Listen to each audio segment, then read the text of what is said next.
سلام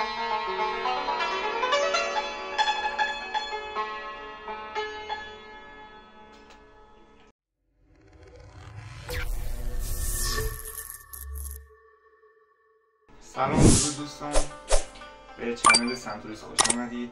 در این چنل سعی میکنیم که 0 تا 100 سنتور رو در کوتاه‌ترین زمان ممکن و به صورت کاملا اصولی یاد بگیریم بدون مباحث تئوری اضافه.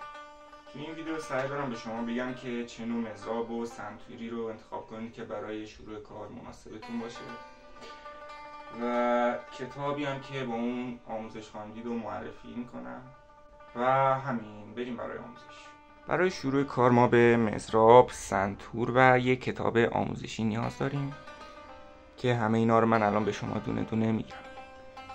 کتابی که آموزش رو باش شروع خواهیم کرد کتاب دستور سنتور هست اثر استاد فرامرز پایور که میتونین این کتاب رو از لوازم موسیقی ها تهیه بکنین یا اگرم در دسترستون نیست لینکش رو پایین ویدیو در دیسکریپشن براتون میذارم که دانلود بکنید از اونجا.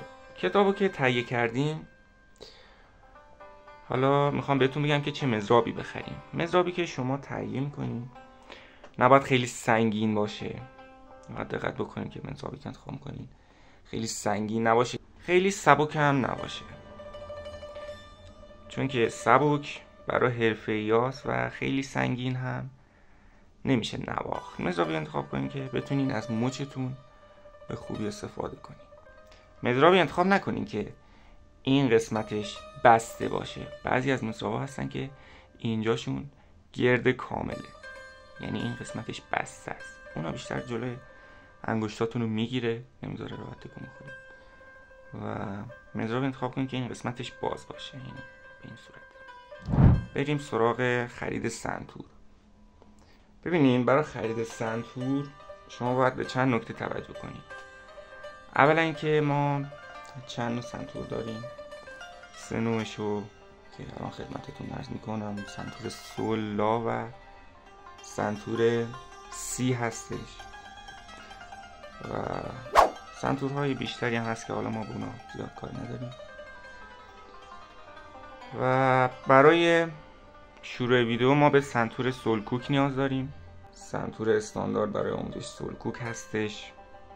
شما باید سنتوری تهیه کنید که در این قسمت صفحه روی تاب نداشته باشه سنتور. یعنی شما نگاه کنین، بذارین از اینجا بهتون بگم، صافه صفحه روی تاب نداره.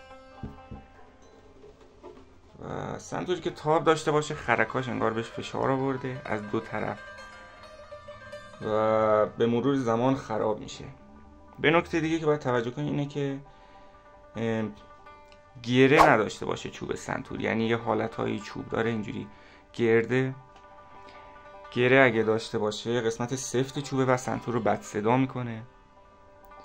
و به مکان گل‌های سنتور هم نگاه کنیم، این دوتا گل استاندارد هستن، نباید گل اینجا باشه مثلا به جای اینجا یا وسط زده بشه به جای اینجا. گل سنتور مکانش اینجاست و اینجا.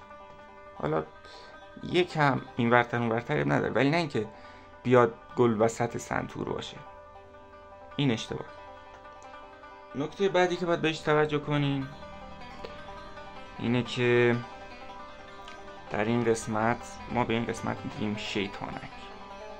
حالا در این رابطه یه ویدیو دیگه درست میکنم براتون که قسمت‌های مختلف سنتور رو یاد بگیریم.